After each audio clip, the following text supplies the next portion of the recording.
کہ یہ حقیقت بات ہے.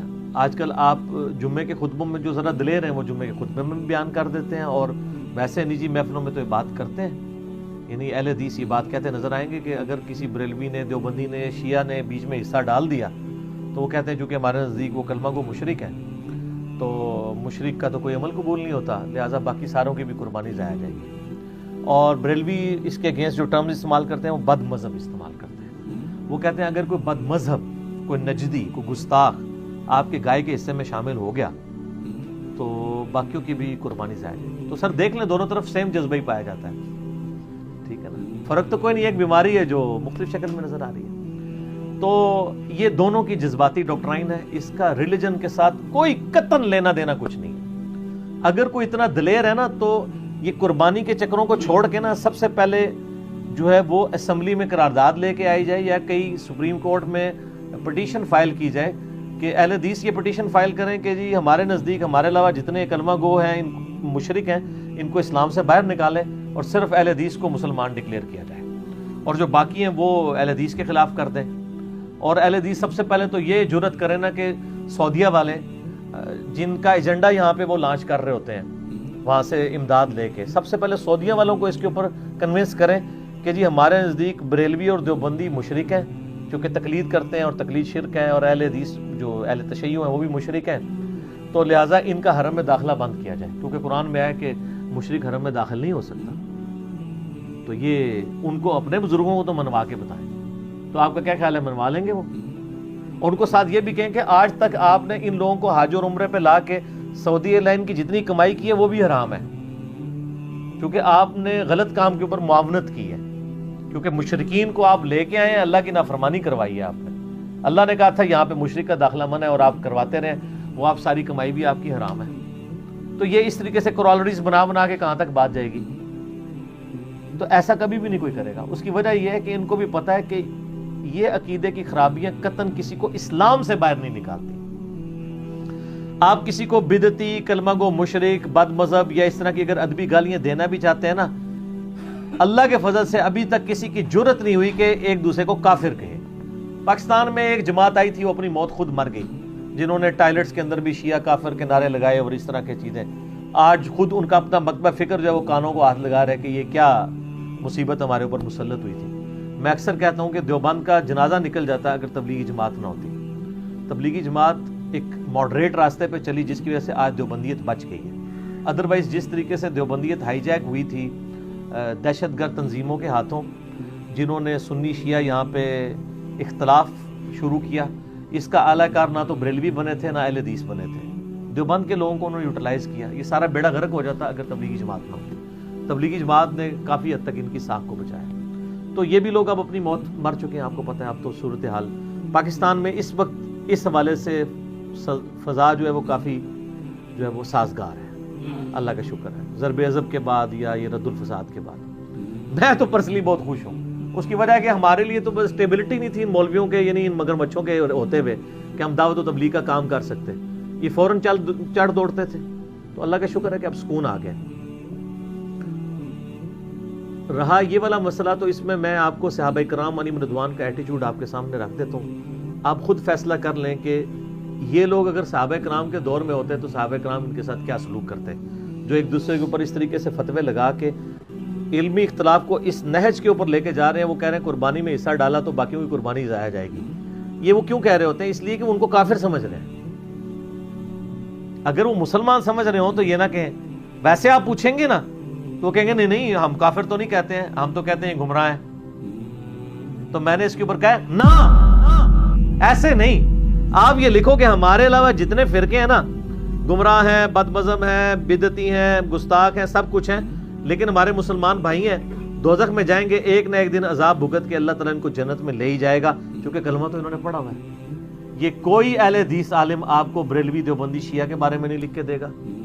کوئی بریلوی عالم ریناؤنڈ ایمی کاغذی قسم کا بریلوی عالم نہیں یہ بات آپ کو شیعہ، اہل حدیث اور دیوبند کے بارے میں نہیں لکھ کے دے گا. اور کوئی دیوبندی آپ کو شیعہ، بریلوی یا اہل حدیث کے بارے میں لکھ کے دینے کے لیے تیار نہیں ہوگا.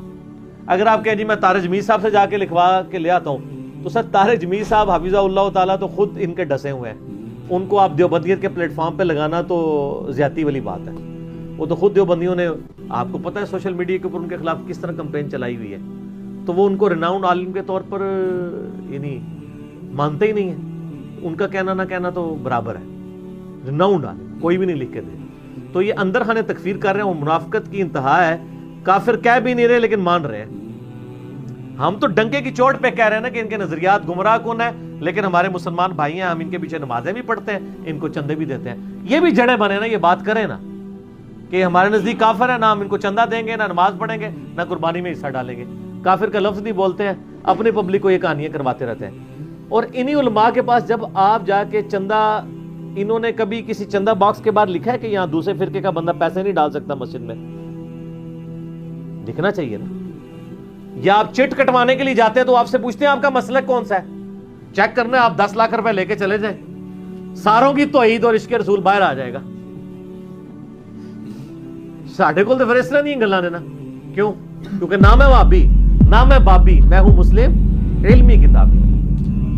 تو یہ ایسا ہی ہوگا، ان کا سارا عشق باہر آ جائے گا، ان کی ساری توحید باہر آ جائے گی.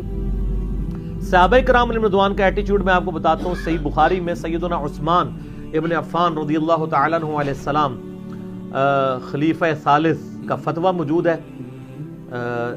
695 نمبر ہے انٹرنیشنل نمبر کے مطابق صحیح بخاری میں، کہ ان کے پاس کچھ اصحاب آتے ہیں، جب ان کو باغیوں نے محصور کر دیا ان کے گھر میں اور مسجد نبوی تک پہنچنے پہ پابندی لگا دی، مسجد نبوی پہ انہوں نے قبضہ کر لیا، اپنا امام وہاں پہ کھڑا کر دیا.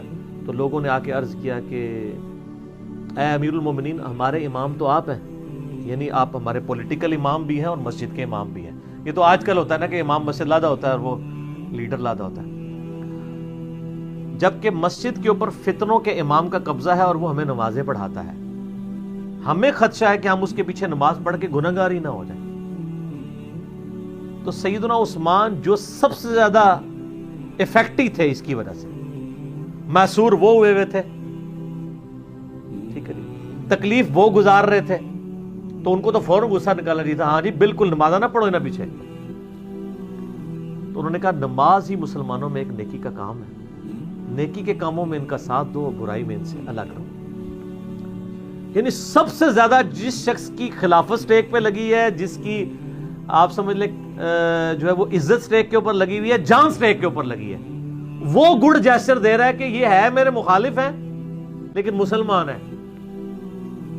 ٹھیک ہے وہ خلیفہ راشد کے خلاف بغاوت کر کے بدعتی ہوئے ہیں، لیکن نماز ہوگی ان کے پیچھے. آپ لوگ ہوتے تو آپ حضرت عثمان سے اختلاف کرتے کہ سر آپ یہ کہ نہ نماز ہوگی اور نہ آندہ قربانی میں ان کا حصہ ڈالا جائے بیچ میں. یہی کہنا تھا نا آپ نے. اچھا امام بخاری نے اس میں باب پتہ کیا باندھا ہے؟ باغی اور بدعتی کے پیچھے نماز پڑھنے کا حکم. یعنی امام بخاری نے رزلٹ نکالا ہے کہ باغی اور بدعتی کے پیچھے نماز ہو جائے گی. اور یہاں آپ کو کہتے ہیں بد مذہب کا حصہ نہ ڈالیں، وہ کہتے ہیں جی کلمہ کو مشرک کا حصہ نہ ڈالیں. یہ صحابہ کرام کا ایٹیچیوڈ ہے. اس سے سٹیپ آگے چلے جائیں. سیدنا عبداللہ بن عمر رضی اللہ تعالیٰ عنہ کے بارے میں سنن کبریٰ البیہقی میں موجود ہے صحیح سند کے ساتھ، انٹرنیشنل نمبر کے مطابق 5088 اثر ہے کہ عبداللہ بن عمر کہا کرتے تھے جب تک خوارج کی مساجد سے حی علی الصلاح حی علی الفلاح کی آواز آئے گی ہم ان کی اذان کا بھی جواب دیں گے. یہ اذان کا جواب صرف جواب دینا نہیں، یعنی ان کے پیچھے نماز بھی پڑھیں گے اور ان کے سلام کا بھی جواب دیں گے. لیکن جب یہ ہمیں کہیں گے کہ ہم اپنے مسلمان بھائیوں کو قتل کریں تو ہم ان سے الگ ہو جائیں گے. خوارج وہ ہیں جن کے بارے میں بخاری اور مسلم میں درجنوں احادیث ہیں کہ وہ دین سے نکل جائیں گے. جیسا کہ تیر شکار سے آر پار ہوتا ہے اور اس کے اوپر خون کا اثر بھی نہ رہے، ایسا تیر، اس طرح خوارج اسلام میں سے داخل ہو کے نکل جائیں گے. لیکن صحابہ کرام نے نبی علیہ السلام کے واضح فرامین کی بھی تعویل کی، خوارج کو کافر نہیں کہا. نکلنے سے مراد انہوں نے کہا کہ امت کی مین سٹریم کو چھوڑ کے وہ الگ ہوئے، چونکہ وہ اللہ کو مان رہے ہیں، رسول کو مان رہے ہیں، آخرت کو مان رہے ہیں، ہمارے قبلے کی طرف منہ کر کے نماز پڑھ رہے ہیں، اسی قرآن کو مان رہے ہیں. یہ ساری چیزیں وہ دیکھتے ہوئے صحابہ کی یہ جرت نہیں ہوئی کہ وہ خوارج کو کافر کہیں، حالانکہ ان کے پاس دلیل موجود تھی نبی علیہ السلام کی حدیث. اور اس سے بھی بڑھ کر جو صحیح مسلم کے اندر حدیث ہے، جو کسی مسلمان کو کافر کہے تو کفر اس کی طرف لوٹ آئے گا اگر وہ کافر نہ ہوا. خوارج تو اعلانیہ طور پر صحابہ کو کافر کہتے تھے اس کے باوجود صحابہ کرام اس کو دلیل تو بنا سکتے تھے نا کہ چونکہ ہمیں کافر کہتے ہیں اور ہم تو ہیں صحابہ لہذا یہ کافر ہو گئے. تو آپ 1400 سال بعد جن باتوں کے اوپر جھگڑ رہے ہیں، صحابہ کرام کی عصمت کے نام کے اوپر آپ مسلمانوں کا قتل عام کر رہے ہیں، لوگوں کے اوپر کفر و شرک کے فتوے لگا رہے ہیں. وہ صحابہ جب زندہ تھے ان کے منہ کے اوپر جن لوگوں نے ان کو کافر کہا نا، صحابہ نے تو ان کو بھی کافر نہیں کہا. تو آج اگر صحابہ کے بارے میں کوئی بد زبانی کرتا ہے تو آپ اس بنیاد پہ ان پہ کفر کا فتویٰ لگائیں گے؟ نہیں، آپ ان کی اصلاح کی کوشش کریں. کفر نام ہے اللہ، رسول، آخرت، قرآن کے انکار کا. جب آپ کسی کو اسلام میں داخل کرتے ہیں تو کیا اسے لا الہ الا اللہ محمد رسول اللہ کے ساتھ ابو بکر ولی اللہ، عمر ولی اللہ، عثمان ولی اللہ، علی ولی اللہ پڑھاتے ہیں؟ جن کے بارے میں مشہور ہے ان سے بھی پوچھ رہے ہیں، وہ بھی کہتے ہیں ہم نہیں پڑھاتے، تو ہمارا نعرہ ہے. جیسے آپ کہتے ہیں خلافت راشدہ حق چار یار، ہم علی ولی اللہ کہتے ہیں. یہ ہمارے کلمے کا حصہ نہیں، نماز میں ان کا بھی کوئی نہیں پڑھا جاتا. تو اسلام میں داخل کرنے کے لیے جن چیزوں کا اقرار ضروری ہے نا، اسلام سے نکالنے کے لیے بھی انہی چیزوں کا انکار ضروری ہے. شخصیات کے انکار سے کوئی شخص اسلام سے باہر نہیں نکلتا.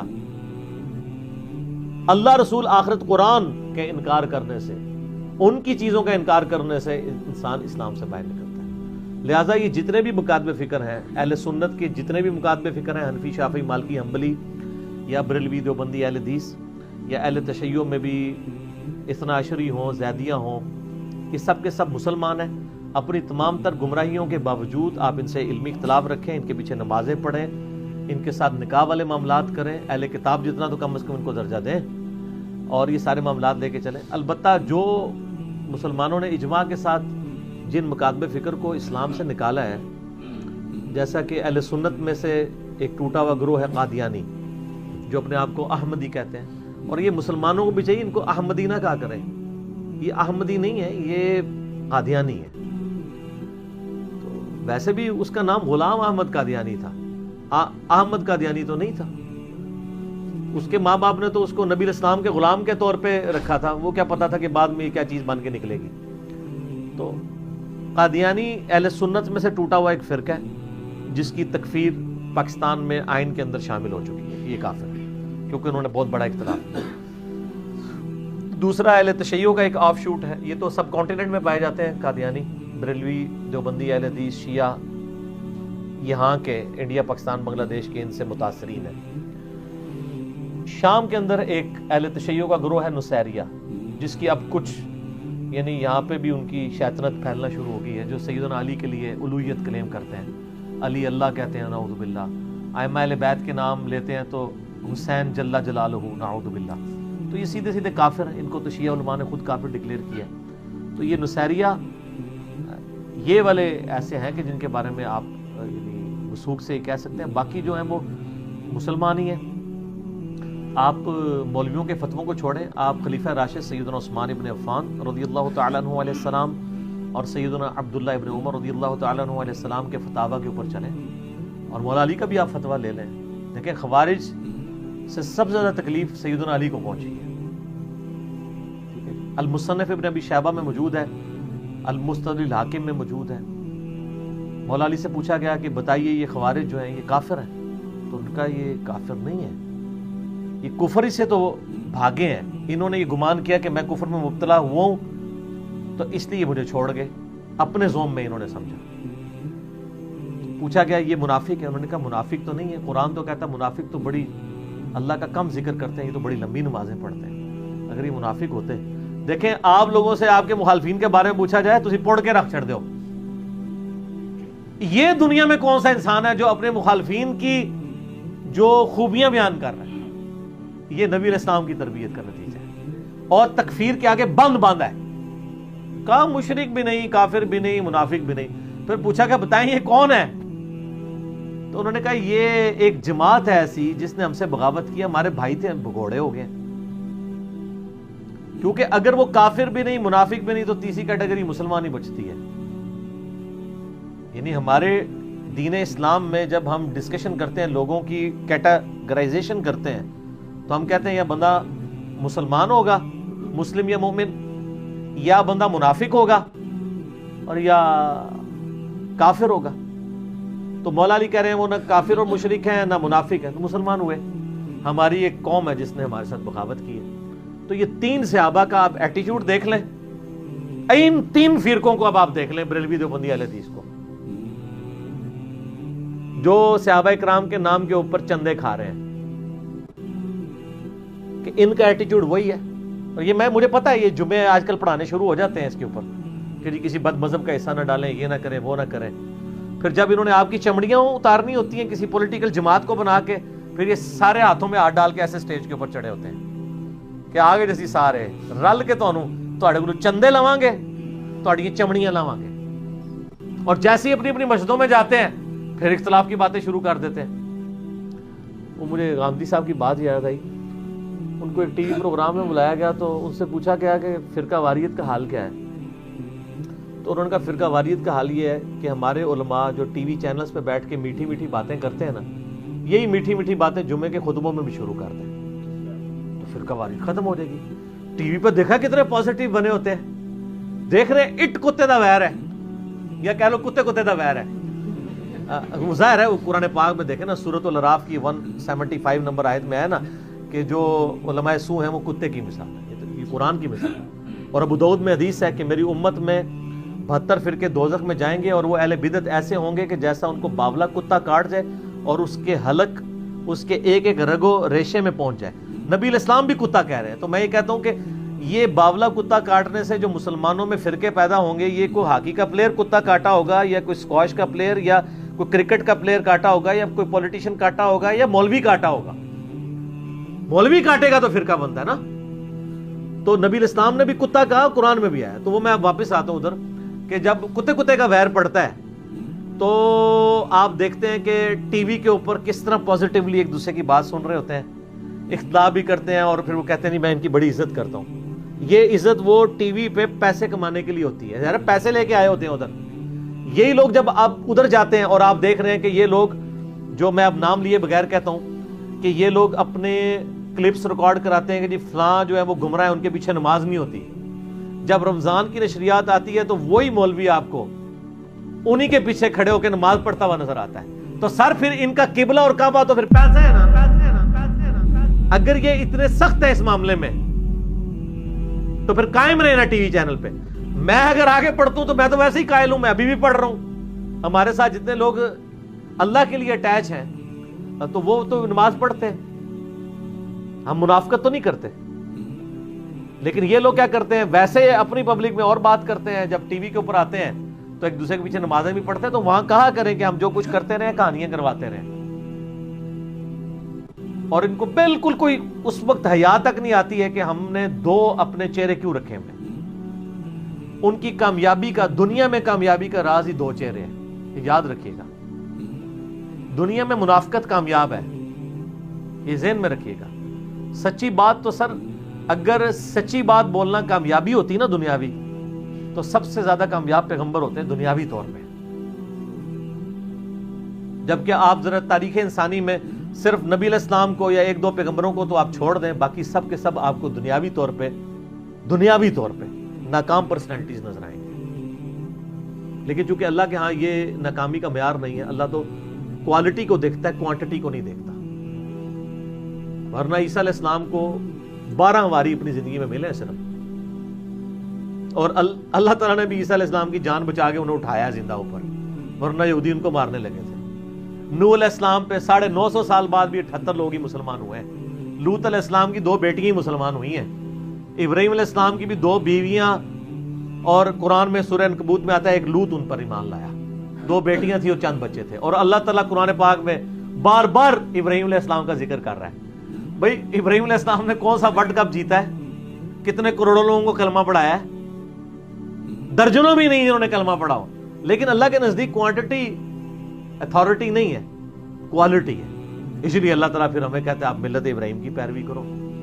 بار بار نبی علیہ السلام کو بھی حکم ہے، آپ کی امت کو بھی، بل ملت ابراہیم حنیفا وما کان من المشرکین ما کان ابراہیم یہودی ولا نصرانی ولکن کان حنیفا مسلما وما کان من المشرکین۔ بار بار ابراہیم اور ابراہیم ہو رہی ہے، علیہم السلام اجمعین۔